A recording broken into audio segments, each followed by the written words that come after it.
there go that brother Grand Poobah. Heard that brother got down. Yo, True and J, brother. Yo, let's have that brother come over and add on to the site. Sunshine. Everybody loves the sunshine. Don't get down in the sunshine. Everybody loves the sunshine.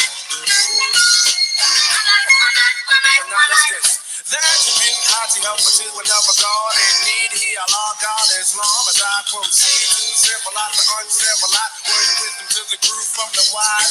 I guess I'm like the verbalizer, focus back and moving backwards. This Asiatic black man is a dog spelled backwards. The maker, the owner, the cream of the planet Earth, father civilization, God of the universe. Manifesting thoughts with my infinite styles, making sure this travels 23 million miles. The other six I set the crucifix because the heart of the problem is this. We gonna go. Preacher got my older putting money in the pan for the rest of the week. Now I'm eating out of soup can. He has a home, drives a caddy to town. Has my own earth believing that he's coming from the ground. Slain are those who fought for what was right. Slayed are those who fell victim to the pipe. A drug controlled substance contained in a vial. Said about a devil as he looks and he smiles. Good at the game of technology, but I have knowledge of myself. You're not fooling me. You see, the answer to me is black unity, unification to help our bad situation. I wrote on a day of wisdom power, all being born of myself. I won't diss the next brother to be paid. That's not my trade. It's just a plan that is designed by the colored man. Now I'm able to think this is the way of us. That's the way the devil wants it, so it is no fun. It's just that sad old song, self-destruction, to stop our reproduction. Can't put our wisdom before us. That makes it wisdom, knowledge. But we need knowledge, wisdom to bring forth the understanding. Code to freedom. Power refinement. Equality God built, destroy, borns our cipher. Can a devil fool a Muslim? No, not nowadays, bro. You mean to say the devil fool was 400 years ago? Why they put self for trade and meaning interpretation, saying that we receive more gold for our labor in his name? Do we receive more gold? God, now cipher. It's time to drop the bomb and make the devil pay the piper. True indeed, God. True indeed, God. True indeed, God. True indeed, God. True indeed, God. True indeed, God. True indeed, God. True indeed. Sunshine. Wake up, wake up, wake up. Everybody loves the sunshine. Wake up, wake up, wake up. Get around in the sunshine. Wake up, wake up, wake up. Everybody loves the sunshine. The solution, knowledge of self, the better ourselves, cause I know myself that we can live much better than this. Nothing's changed, just another sequel. The devil's still causing trouble amongst the righteous people. Drugs in our community, that ain't right. Can't even get a job, that ain't right. Poisoning our babies, that ain't right. Lying who is God, that ain't right.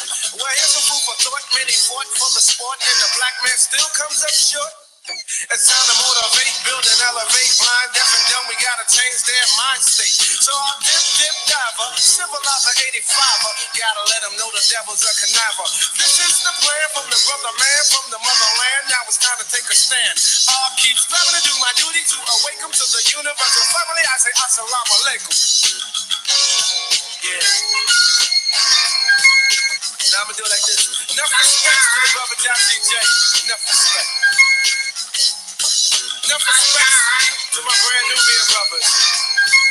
Buzzin', Lord Jamal, God Allah. Derek X is on the flex. Alamo is good to go. Sincere, the God is in here. So move on, black man, move on. We gotta move on, black man, move on. Move on, black man, move on. We gotta move on, black man, move on. Now before I motivate, I'ma just say like this. Please, educate our lost children with equality. Move on, black man, move on. We gotta move on, black man, move on. Move on, black man, move on. We gotta move on, black man, move on.